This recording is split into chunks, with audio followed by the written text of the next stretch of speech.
കൃഷ്ണായ വാസുദേവായ ഹരയേ പരമാത്മനെ പ്രണതക്ലേശനാശായ ഗോവിന്ദായ നമോ നമഃ. ശ്രീകൃഷ്ണാർപ്പണമസ്തു. സർവത്ര ഗോവിന്ദനാമ സങ്കീർത്തനം. ഗോവിന്ദ ഗോവിന്ദ. ഗുരുവായൂരപ്പ ശരണം. നമ്മൾ കഴിഞ്ഞ ദിവസം നമ്മൾ 45-ാമത്തെ ശ്ലോകം ചെയ്തു. അതിൽ പറഞ്ഞതെന്ന് വെച്ചാൽ അറിവ് ലഭിക്കാൻ വേണ്ടി നമ്മൾ ഉപയോഗിച്ച ഉപകരണങ്ങളൊക്കെ അറിവ് നേടിക്കഴിഞ്ഞാൽ പ്രധാനമല്ലാതെയായി തീരുന്ന അല്ലേ. അതായത് വേദങ്ങളടക്കം നമുക്ക് അതിനു വേണ്ടി മാത്രമാണ്, അവിടെ എത്താൻ വേണ്ടിയിട്ടാണ്. അവിടെ എത്തിക്കഴിഞ്ഞാൽ ഞാൻ ആത്മാവ് തന്നെയാണ് എന്നുള്ള ബോധം, അല്ലെങ്കിൽ അതിൽ നമ്മൾ സ്ഥിതി ചെയ്യാൻ തുടങ്ങിയ പിന്നെ ഇതിനൊന്നും പ്രാധാന്യമില്ല എന്ന് പറഞ്ഞ് നമ്മൾ ഒരു ശ്രീരാമകൃഷ്ണ പരമഹംസർ പറഞ്ഞ ആ കഥ പറഞ്ഞല്ലോ അല്ലേ. ഒരു ഒരു ഒരു ലിസ്റ്റ് നമ്മൾ കൊണ്ടുപോയി അതിലത്തെ സാധനങ്ങളൊക്കെ മേടിച്ച് കഴിഞ്ഞാൽ പിന്നെ അത് ഓർമ്മിക്കാനാണല്ലോ. കഴിഞ്ഞാൽ ആ ലിസ്റ്റ് അങ്ങനെ എടുത്ത് കളയും. അതുപോലെയാണ് എന്നൊക്കെ നമ്മൾ പറഞ്ഞത്. ഇനി നമുക്ക് 46-ലേക്ക് പോവാം. യാവാനർത്ഥ ഉദപാനേ സർവത സംപ്ലുതോദകേ താവാൻ സർവേഷു വേദേഷു ബ്രാഹ്മണസ്യ വിജാനത. ഏകദേശം അതിനെന്നെ ആ ആശയത്തിന് തന്നെ പിന്നെയും ഉറപ്പിക്കുകയാണ്, റീഇൻഫോഴ്സ് ചെയ്യാണ് കേട്ടോ ഇതിൽ. അപ്പോൾ നമുക്ക് അതിൻ്റെ അർത്ഥം നോക്കാം. യാവാൻ അർത്ഥ, അതായത് എത്ര ഉപയോഗം ഉണ്ടോ എന്തിന്, ഉദപാനെ ഒരു ചെറിയ ജലാശയത്തിന്, മീൻസ് ഒരു പൊട്ടക്കിണറെന്നോ അല്ലെങ്കിൽ ചെറിയൊരു പോണ്ട് എന്ന് വിചാരിക്കുക. അങ്ങനൊരു ജലാശയത്തിന് എത്ര ഉപകാരമുണ്ടോ, എങ്ങനെയായാൽ സർവത സംപ്ലുതോദകെ, ആ ഭാഗം മുഴുവനും മഴ കൊണ്ട് വെള്ളം നിറഞ്ഞു വെച്ചോട്ടെ. ആ ചെറിയ ജലാശയം നിൽക്കണ ആ പോണ്ട് ഉള്ള സ്ഥലം മുഴുവനെ അതിനെയും കൂടി മൂടിയും കൊണ്ട് അവിടെ മുഴുവനെ വെള്ളം നിറഞ്ഞാൽ പിന്നെ അല്ലേ, എവ്രിവെയർ എല്ലാ ഭാഗത്തും സർവതാ സംപ്ലുതോദകെ, എല്ലാ ഭാഗത്തും വെള്ളം കൊണ്ടങ്ങനെ നിറഞ്ഞാൽ പിന്നെ സർവേഷു വേദേഷു, അതുപോലെ തന്നെയാണ് എപ്പോൾ ആ എല്ലാ വേദങ്ങളും എല്ലാ അറിവുകളും അല്ലെങ്കിൽ നമുക്ക് അറിവിന് വേണ്ടി ഉപയോഗിച്ച എല്ലാതും വിജാനത ബ്രാഹ്മണസ്യ, അതായത് ഒരു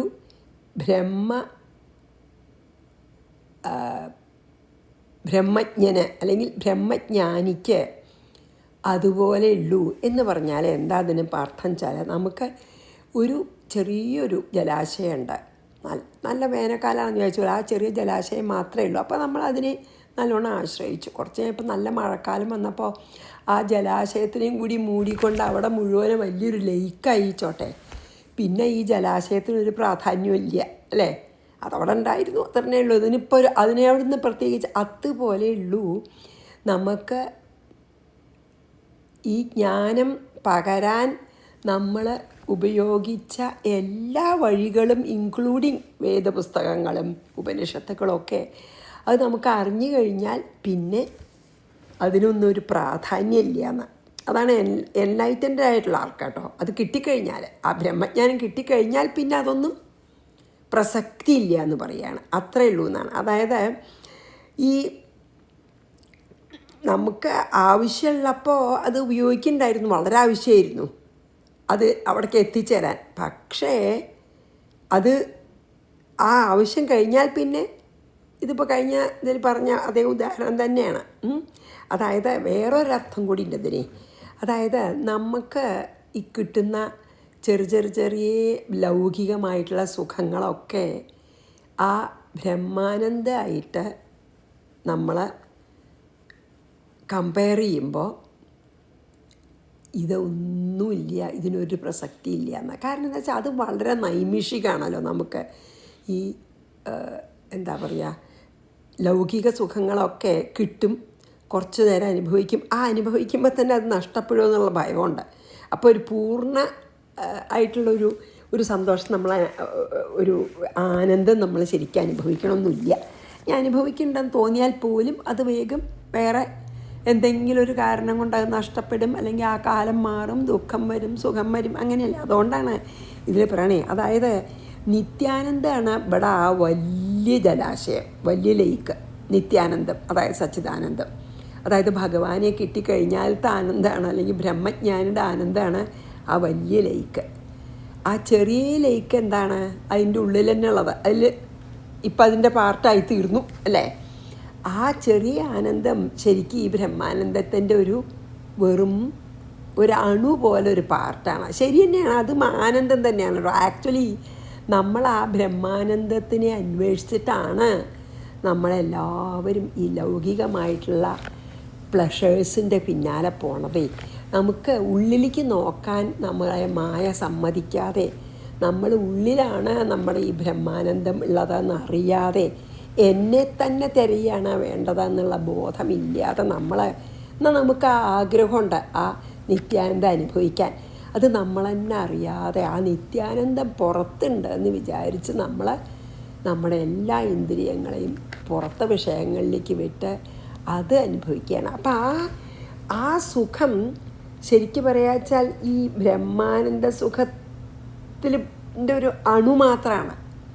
അത് നമ്മളെ ഒരു സുഖം തന്നെ, പക്ഷെ അത് അത്ര നൈമിഷികമാണ്. അതാണ് പറയണത്.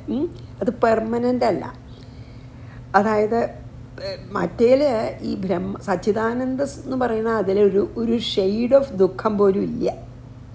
ഇതാണെങ്കിലോ അത്ര നൈമിഷികമായിട്ടുള്ളതാണ്. ഇതാണെങ്കിൽ അത്ര നിത്യമാണ്. അപ്പോൾ എന്താ പറയണ വെച്ചാൽ ഈ നമ്മളോട് പറയണത് എന്താ വെച്ചാൽ നമ്മൾ ആത്മാരാമനായിട്ടിരിക്കണം, ആത്മാവിൽ തന്നെ സന്തോഷമായിട്ടിരിക്കണം. അപ്പം പിന്നെ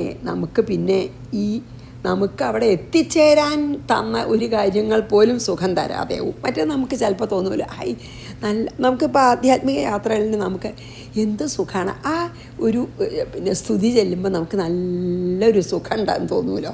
പക്ഷെ ജ്ഞാനം കിട്ടിക്കഴിഞ്ഞാൽ ആ സ്തുതി ഒന്നും വേണ്ട, നമുക്ക് ആ സുഖത്തിനെ, നമ്മൾ സുഖത്തിലാണ് ഇരിക്കണത് എപ്പോഴും.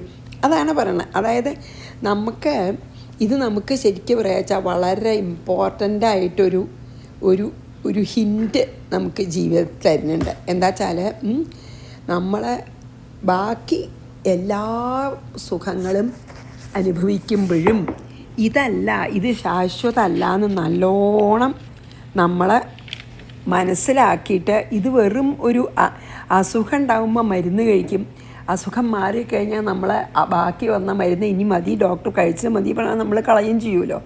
അതുപോലെ ഉള്ളൂ എന്ന് നമ്മൾ നല്ലോണം മനസ്സിലാക്കിയിട്ട് ശരിക്കുള്ള സുഖം എവിടെയാണെന്ന് അന്വേഷിച്ച് പോവുക തന്നെ വേണം എന്നാണ് പറയണത്. അതാണ് ഇതിന് നമുക്ക് മനസ്സിലാക്കാനുള്ളത്. അപ്പോൾ അതിനാൽ നമുക്ക് എന്ത് ചെയ്യാൻ പറ്റുന്നതാണ് ഭഗവാൻ പിന്നെയും അർജുനോട് പറയണത്. സ്വധർമ്മം ഈശ്വരാർപ്പണമായിട്ട് ചെയ്യൂ, ഞാനാണ് ചെയ്യണമെന്നുള്ള കർത്തൃത്വമില്ലാതെ, ഫലാപേക്ഷയില്ലാതെ ഈശ്വരാർപ്പണത്തോടെ ചെയ്യൂ എന്ന് തന്നെയാണ് ഭഗവാൻ. എന്നാൽ നിങ്ങളുടെ മനസ്സ് പരിശുദ്ധവും. അപ്പം അതിൽ ജ്ഞാനം തെളിയുമ്പോൾ നമുക്ക് നിത്യാനന്ദം കിട്ടും എന്നാണ് പറയുന്നത്. അതായത് എന്താ വെച്ചാൽ ഇപ്പോൾ ആത്മീയ സാധന നമ്മളെ ബുക്കുകൾക്കും എല്ലാ പുസ്തകങ്ങൾക്കും അതീതമായി കൊണ്ടുപോകും. നമ്മളവിടെയാണ് തുടങ്ങുകയെന്നേ ഉള്ളൂ. നമുക്ക് ഒരു പുസ്തകമൊക്കെ പഠിച്ചിട്ട് ഒരു നല്ല പണ്ഡിതനാവണമെന്ന്, സ്കോളറാവണം എന്നല്ല. അതായത് ശരിക്കും പണ്ഡിതൻ എന്നുള്ള അർത്ഥം ജ്ഞാനി എന്നാണ് കേട്ടോ. അപ്പം ഞാൻ പണ്ഡിതൻ എന്ന് ഉപയോഗിക്കില്ല, നമ്മൾ പറഞ്ഞല്ലോ അത്. അപ്പോൾ ഞാൻ ഇപ്പോൾ പഠിച്ചിട്ടൊരു നല്ലൊരു സ്കോളറാവണം എന്നല്ല ശരിക്കും വിചാരം. എന്താണ്, എനിക്ക് ആത്മജ്ഞാനം വേണമെന്നാണേ. അപ്പം നമുക്ക് പഠിക്കുമ്പോൾ അത് ശരി വളരെ ഇമ്പോർട്ടൻ്റ് ആണ്, നമ്മളിരുന്നു പഠിച്ചു. അത് കഴിഞ്ഞിട്ട് we have to go beyond the books. അതാണ് പറയണത്. അതാണ് അതിൻ്റെ പ്രാക്ടിക്കാലിറ്റി എന്നർത്ഥം. മനസ്സിലായില്ലേ? അത് അല്ലെങ്കിൽ നമ്മളെ ഇതുപോലെയെന്ന് പറയണ്ട, പരുന്തിനെ പോലെയാണെന്ന്. പരുന്ത് നല്ല ഉയരത്തിൽ പറക്കും. എന്തിനാ ഉയരത്തിൽ പറക്കണേ? താഴത്ത് വല്ല ഡെഡ് ബോഡിയും കിടക്കുന്നുണ്ടോയെന്ന് അറിയാനാ. ഉദ്ദേശം മഹാമോശം. അതേപോലെയാണ് നമ്മൾ പുസ്തകമൊക്കെ പഠിച്ച് നല്ല അറിവൊക്കെ കാണിക്കുക. എന്തിന്? ഫെയിമ്, ബാക്കിയുള്ളവരുടെ മുമ്പിൽ വലിയ ആളാന്ന് കാണിക്കാൻ. അപ്പം നമ്മൾ വെറും പരുന്തിനെ പോലെയാവും. അതാവശ്യമില്ല, അതല്ല വേണ്ടത്. പഠിക്കുക, മനസ്സിലാക്കുക, അതിനും മീതെ പോവുക. നമുക്ക് അത് ആരെയും കാണിച്ചിട്ടൊന്നും കാര്യമില്ല, നമുക്ക് തന്നെ വേണ്ടിയിട്ടാണ്. അതാണ് നമ്മൾക്ക് ഇതിൽ പറയണത്. എനിക്കത് വളരെ ഇതായിട്ട് മതി. ഇത് ശരിക്കും വളരെ ശരിയല്ലേ അല്ലേ? നമുക്ക് പഠിച്ചിട്ടൊരു ബാക്കിയുള്ളവർക്ക് ഇത്ര അറിവുണ്ടെന്ന് കാണിക്കൊന്നുമല്ല അതിൽ പണി. വേണ്ടത് ഭഗവത്ഗീത പഠിച്ച് ഭഗവത്ഗീതയ്ക്ക് അപ്പുറത്തേക്ക് പോകണം. ഭഗവത്ഗീത തന്ന ഭഗവാനിലേക്ക് നമ്മൾ എത്തണേ. ഭഗവത്ഗീതയിൽ കൂടെ തന്നെ ആവാം, അല്ലെങ്കിൽ ഉദ്ധവഗീതയിൽ കൂടെ ഭാഗവതത്തിൽ കൂടെ ഒക്കെ പോവാം. പക്ഷേ അതിൽ തന്നെ നമ്മൾ നിൽക്കരുത്. അത് എല്ലാം അറിയാൻ എനിക്ക് ഭാഗവതം മുഴുവൻ അറിയാൻ എനിക്ക് ഭഗവത്ഗീത മുഴുവൻ അറിയാം, അതൊരു കാര്യമില്ല. ആ ഭാഗവതവും ഭഗവത്ഗീതയും നമുക്ക് നൽകിയ ഭഗവാനിൽ എത്തിച്ചേരണം, ബിയോണ്ട്. അതാണ് ഈ ഇതിൻ്റെ അർത്ഥം. അപ്പം നമുക്കത് കഴിഞ്ഞിട്ട് നമുക്ക് അടുത്തേക്ക് പോവാം കേട്ടോ. അത് അതിലേറെ വളരെ ഫേമസ് ആയതാണ്. യാവാനർത്ഥ ഉദപാനേ സർവത സംപ്ലുതോദകേ താവാൻ സർവേഷു വേദേഷു ബ്രാഹ്മണസ്യ വിജാനത. അപ്പം അതിലതാണ് ചെറിയ കുളം, അതിന് മൂടുന്ന വലിയ കുളത്തിനെ പറ്റി പറഞ്ഞു, അത്രയേ ഉള്ളൂ. ഒക്കെ ഇനി അത് ആ സെയിം ഐഡിയ തന്നെ ഉറപ്പിക്കുകയാണ് കേട്ടോ. അതായത് നിത്യാനന്ദത്തെ നോക്കുമ്പോൾ ഈ പിന്നെ എന്താണ് നമ്മുടെ ഈ ചെറിയ ചെറിയ ഒന്നുമില്ല എന്ന് പറയുകയാണ്. ഇനി 47 വളരെ ഫേമസ് ആയതാണ്. കർമ്മണ്യേവാധികാരസ്തേ മാ ഫലേഷു കദാചന മാ കർമ്മ ഫലഹേതുർഭൂർ മാ തേ സംഗോസ്ത്വകർമ്മണി.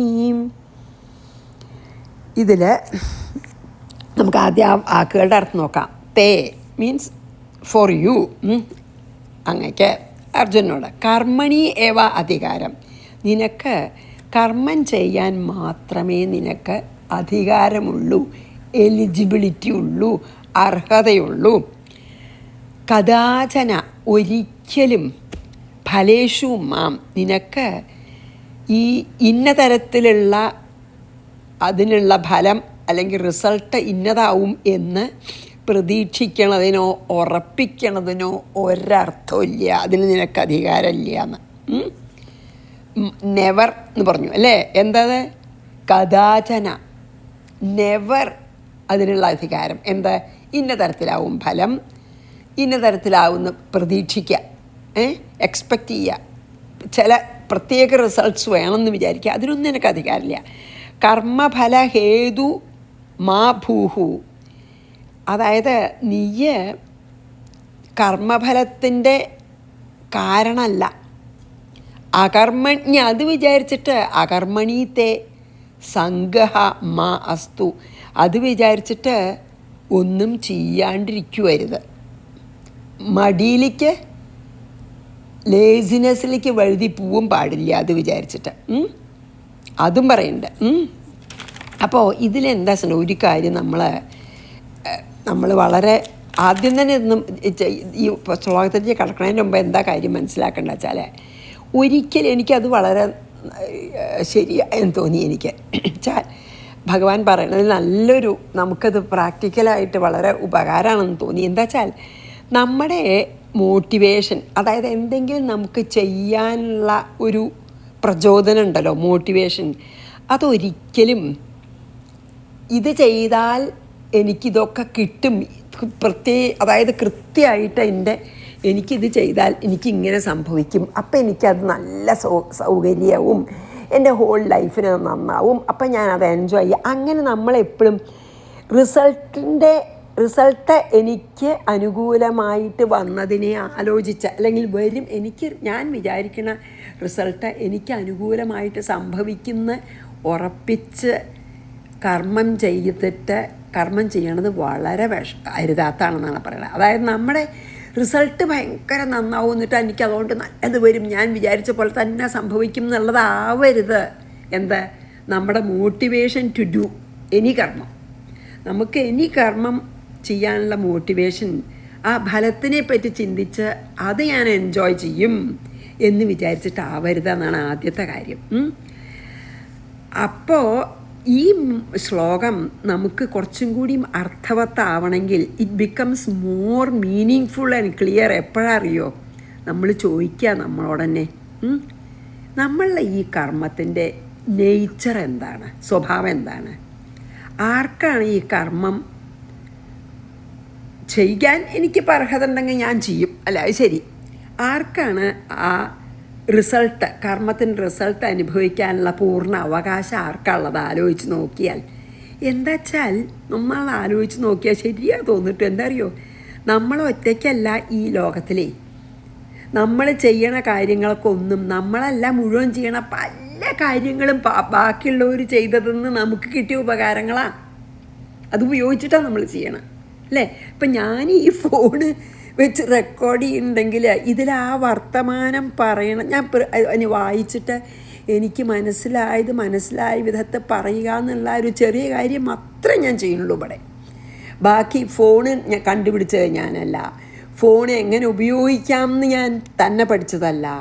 എത്ര ആൾക്കാരുടെ ശ്രമത്തിൻ്റെ ഫലമാണ് എനിക്കിത് ചെയ്യാൻ പറ്റുന്നത്, നമ്മളത് ആലോചിക്കുകയില്ല. അപ്പം അതാണ് ഈ ശ്ലോകം ഇതിലേക്ക് നമുക്ക് ഉള്ളിലേക്ക് പോണതിന് മുമ്പ് ആദ്യം ഞാൻ ഒറ്റയ്ക്കല്ല ഈ ലോകത്തിൽ.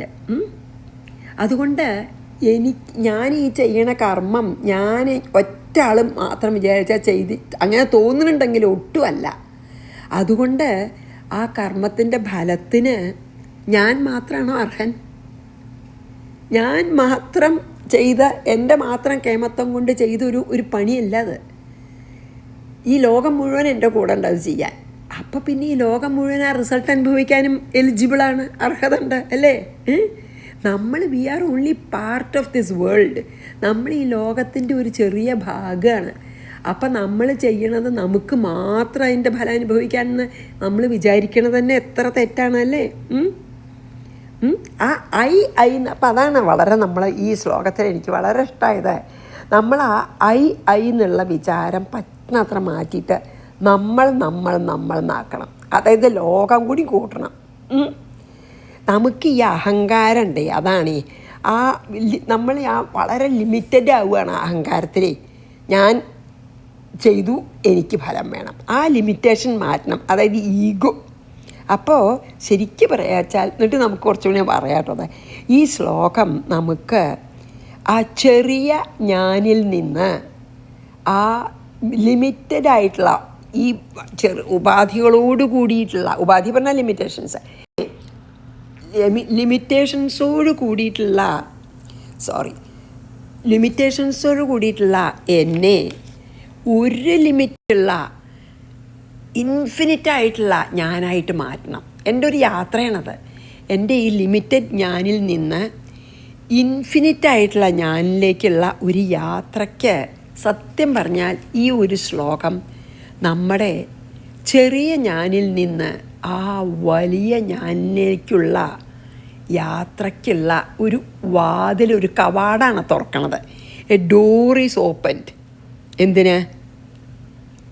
ആർക്കാണ് ഈ ചെറിയ ഞാനിൽ നിന്ന് വലിയ ഞാനിലേക്ക് പോകാൻ ആഗ്രഹമുള്ളത്?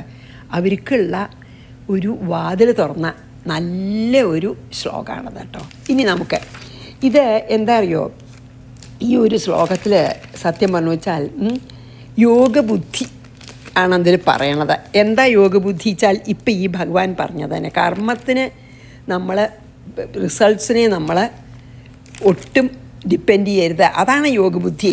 യോഗബുദ്ധി എന്ന് പറഞ്ഞാൽ എന്താ? നമ്മൾ യോഗമായിട്ട് ചെയ്യണം എല്ലാ കർമ്മങ്ങളും, എന്നാൽ യോഗബുദ്ധിയായി.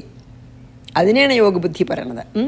അതായത് നമുക്കൊക്കെ കർമ്മവാസനകളുണ്ട്. അപ്പം നമുക്ക് കർമ്മം ചെയ്യാതിരിക്കാൻ പറ്റൂല. അപ്പോൾ 4 പോയിൻറ്റ്സാണ് ഈ ശ്ലോകത്തിൽ പറഞ്ഞത്.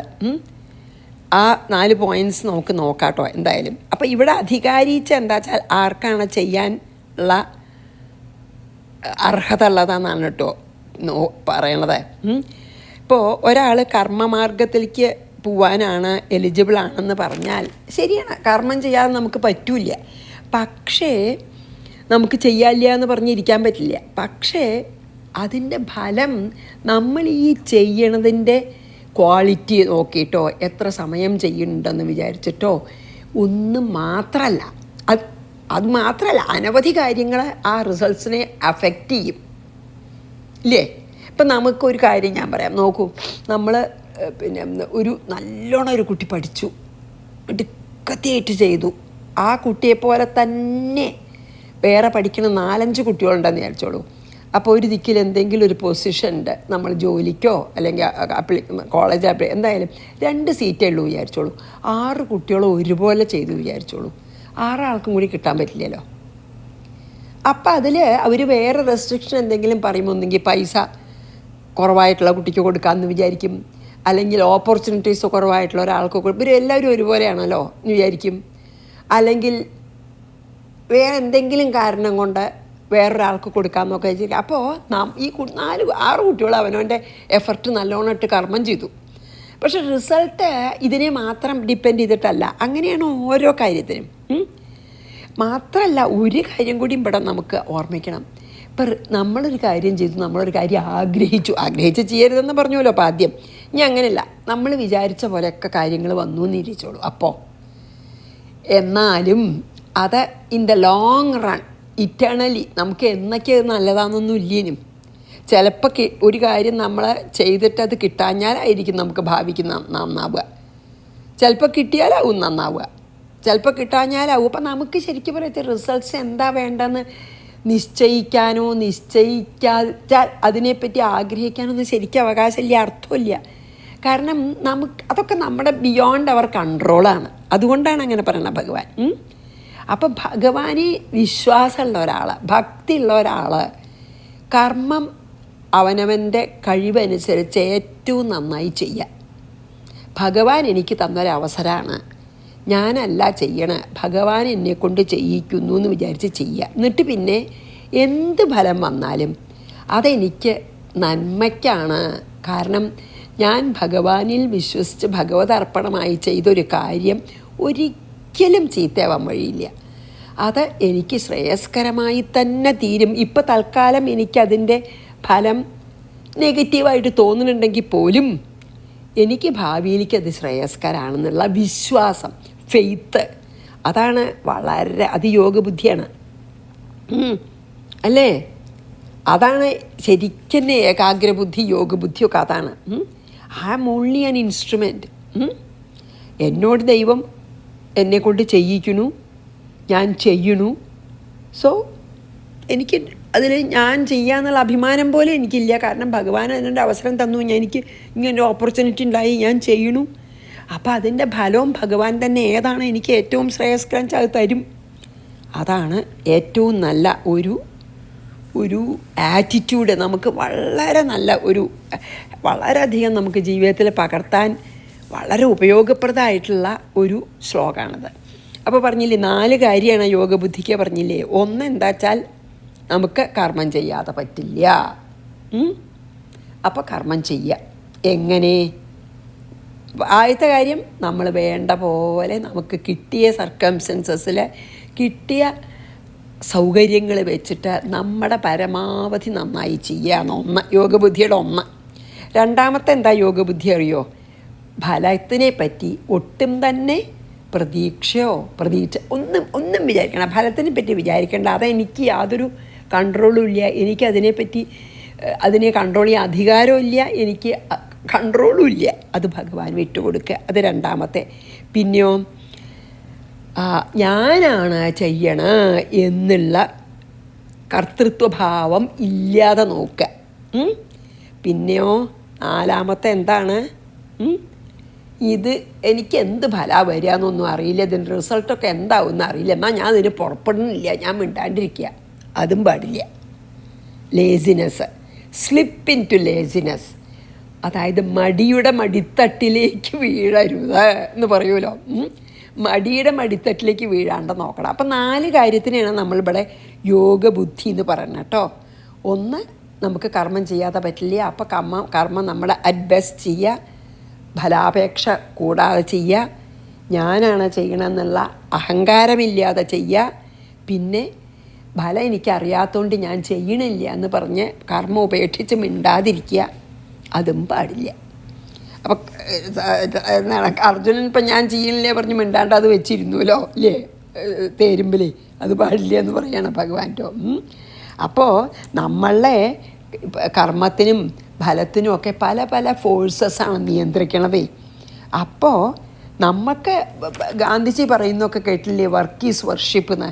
എങ്ങനെയാണ് വർക്ക് വർഷിപ്പാവുക? ഒരിക്കലും നമ്മളെ കർത്തൃത്വഭാവത്തോടുകൂടി ഞാൻ ചെയ്യുകയാണെന്നും ഇന്നത് വേണമെന്നും എൻ്റെ ഫെയിമിനാണെന്ന് വിചാരിച്ചാൽ ഒരിക്കലും വർക്ക് വർഷിപ്പാവില്ല. എപ്പോഴാണ് വർക്ക് വർഷിപ്പാവുക? എപ്പോഴാവുക അറിയോ? നമ്മൾ ഈശ്വരാർപ്പണമായിട്ട് ചെയ്യുമ്പോഴാണ് നമ്മുടെ എല്ലാ ജോലിയും ആരാധനയും അല്ലെങ്കിൽ യജ്ഞമാണത്. അപ്പോഴാണ് ഭക്തി വേണം. ഭക്തിയോടുകൂടി ഈശ്വരാർപ്പണമായിട്ട് നമ്മൾ ഫലാപേക്ഷ ഇല്ലാതെ എപ്പോൾ എന്ത് കർമ്മം ചെയ്യണോ അതൊക്കെ ഈശ്വരാരാധനയാണ്. അതുമാത്രമേ വർക്ക് ഈസ് വർഷിപ്പ് എന്ന് പറയാൻ പറ്റുള്ളൂ. അല്ലെങ്കിൽ നോക്കൂ, ഒരു മിക്സിയോ ഒരു പിന്നെ എന്താ പറയുക, ഒരു വാക്വം ക്ലീനറോ ഒക്കെ വർക്ക് ചെയ്യണ്ടല്ലോ, അത് ആരാധനയാണോ? കാരണം കണക്ഷൻ ഇല്ല, ഗോഡായിട്ടുള്ള ഒരു ഈശ്വരനായിട്ടുള്ള കണക്ഷൻ ഇല്ല.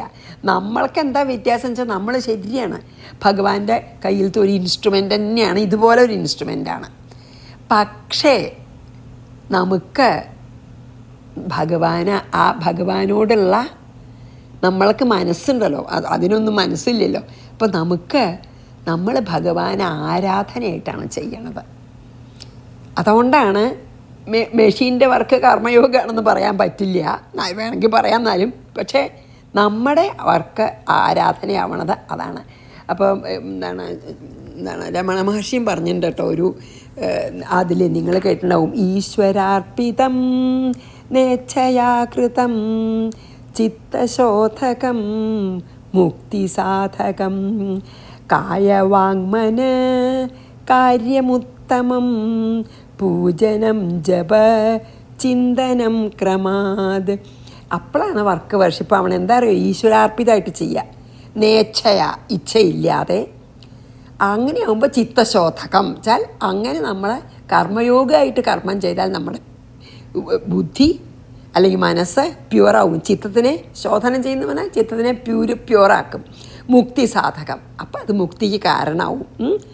അതുകൊണ്ട് കായം വാങ് മന, ശരീരം കൊണ്ടും വാക്കുകൊണ്ടും മനസ്സുകൊണ്ടും ഒക്കെ നമ്മൾ ചെയ്യണതൊക്കെ ഈശ്വരാർപ്പണമായിട്ട് ചെയ്താൽ എല്ലാം ഈശ്വരാരാധനയായി നമുക്ക് പതുക്കെ മുക്തി ലഭിക്കുകയും ചെയ്യുന്നത്. എത്ര നല്ലതാണല്ലേ. അപ്പോൾ ഈ ഒരു ശ്ലോകം ശരിക്കും വളരെ വളരെ വളരെ നമുക്ക് പ്രാക്ടിക്കലി വളരെ ഉപയോഗം ഉള്ളതാണ് ഇതാട്ടോ. നമുക്ക് അപ്ലൈ ചെയ്യാച്ചാൽ അത് ശരിക്കും എനിക്ക് ഉള്ളിൽ കൊണ്ടു. നമ്മൾ എന്ത് ചെയ്യണമെന്ന് നമ്മൾ തന്നെയൊന്നുമല്ല, ഈ ലോകത്തിൻ്റെ സകല സൗകര്യവും അനവധി ആളുടെ പരിശ്രമം കൊണ്ട് ഉണ്ടായിട്ടുള്ള പല സൗകര്യങ്ങളും സാഹചര്യങ്ങളും വെച്ചിട്ടാണ് നമ്മളൊരു കുഞ്ഞ് കർമ്മം ചെയ്യണതേ. എന്നിട്ട് നമ്മൾക്ക് അതിൻ്റെ ഫലം മുഴുവൻ നമ്മൾ വിചാരിച്ച പോലെ നമുക്ക് വേണമെന്ന് പറഞ്ഞതിന് എന്താ അർത്ഥം? അപ്പം അതിൻ്റെ ഫലവും ഭഗവാൻ എങ്ങനെയാണ് എല്ലാവർക്കും വീതിച്ചു കൊടുക്കാൻ പറ്റുക അതുപോലെയൊക്കെ കൊടുക്കും, നമുക്കും കിട്ടും. അങ്ങനെ അതെനിക്ക് വളരെ ഇഷ്ടമായി കേട്ടോ, ആ ഒരു തിങ്കിങ് അല്ലേ. അതുകൊണ്ടാണ് അഹങ്കാരം വിട്ടിട്ട് നമുക്ക് ഈ ചെറിയ ഞാനിൽ നിന്ന് വലിയ ഞാനിലേക്ക് പോകാനുള്ളൊരു കവാടാണത്. പിന്നെ അതിൽ ഒരു ഉദാഹരണം കൂടി പറയാം കേട്ടോ. നോക്കൂ, ഒരു പാറക്കല്ല് സമുദ്രത്തിന് നടുക്ക് ഇങ്ങനെ പൊന്തി നിൽക്കുന്നുണ്ട് വെച്ചാൽ നമ്മൾ പറയും, അവിടെ ഒരു ചെറിയ പാറ കാണാമെന്ന് പറയും. ശരിക്കും പറയാച്ചാൽ ആ പാറ ചെറുതാണോ? ഓൾ ദ വേ സമുദ്രത്തിൻ്റെ അറ്റം വരെ, അല്ലെങ്കിൽ അത് നിൽക്കില്ലല്ലോ അവിടെ. സമുദ്രത്തിൻ്റെ ഡീപ്പായിട്ടുള്ള ആ അടി വരെ ആ പാറ ഉണ്ട്. ആ പാറ അടിയിലാണ് നിൽക്കണത്. പക്ഷെ നമുക്ക് കാണുന്നത് കുറച്ച് ഭാഗ്യമുള്ളൂ, അതുകൊണ്ട് നമ്മൾ ചെറിയ പാറയെ പറയും. അതുപോലെയാണ് നമ്മളെന്നാണ് പറഞ്ഞത്. ആ ചെറിയ ഞാൻ ബോഡിയായിട്ട് ലിമിറ്റഡ് ആയിട്ടുള്ള ഐ ഉണ്ടല്ലോ, നമുക്ക് ഉപാധിയോട് കൂടിയിട്ടുള്ള ആ ചെറിയ ഞാൻ ഉണ്ടല്ലോ, ആ ഞാൻ ശരിക്ക് നമ്മൾ വിചാരിക്കണ പോലെ ഈ ചെറിയ ഞാനല്ല, ഞാൻ ആ ഇൻഫിനിറ്റ് ഞാനാണ്. പക്ഷേ നമുക്കതാണെന്ന് ബോധ്യം വരണം. അപ്പോൾ ആ ചെറിയ ഞാനിൽ നിന്ന് വലിയ ഞാനിലേക്ക് നമുക്ക് പോകണമെങ്കിൽ ഈ ശ്ലോകം വളരെ ഉപയോഗമാണ് എന്ന് പറഞ്ഞ് നമുക്ക് ഇത് നിർത്താം. അപ്പം ഞാൻ ആ ശ്ലോകം ഒന്നും കൂടി വായിക്കാം. കർമ്മണ്യേവാധികാരസ്തേ മാ ഫലേഷു കദാചന മാ കർമ്മഫലഹേതുർഭൂർ മാ തേ സംഗോസ്ത്വകർമ്മണി. ശ്രീകൃഷ്ണാർപ്പണമസ്തു. സർവത്ര ഗോവിന്ദനാമ സങ്കീർത്തനം. ഗോവിന്ദ ഗോവിന്ദ. ഗുരുവായൂരപ്പാ ശരണം. സമസ്താപരാധം ക്ഷമസ്വ മേ.